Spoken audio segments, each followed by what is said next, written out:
So I've been listening. I've been sort of sat by the buffet, and I've been thinking about what's the question I want to sum up with. And I suppose being sat by the buffet gave me a food thought, which was, can you have your cake and eat it? Because I think that has been the discussion this morning about actually, can we really have it all? With this great sudden big change in the technological wheel, where does it actually take it? And Lucy started us off with this question, the big question: who benefits from the disruption that AI brings? The panel that I chaired, the conclusion to that question was, well, actually, quite a lot of people could really benefit. And Ash talked about his own journey into tech and the leveling of the playing fields. But then we also, I think through Saul's sessions, heard about, the barriers that would still be there, the inequalities that might still be there, the fact of where we are, the story of where we are, the story of inequality right on our doorstep.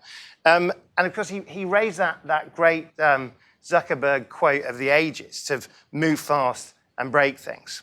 And it got me thinking, actually, maybe the story of our era is whether AI can help us move fast and fix things. Because that is really what we want to see from this, in terms of if it's going to be worth the disruption, worth the change, it's got to be additive, it's got to be improving. And I was thinking, well, actually, what might be the sorts of things that we'd want to hear? And I think the last session actually was very sort of, I think, sort of instructive in that. And I took out of that, be humble, be human, be helpful. Those might be things that we want to take out of the future of AI. Of course, Dorothy said, well, in doing that, we need to build the infrastructure we want to see.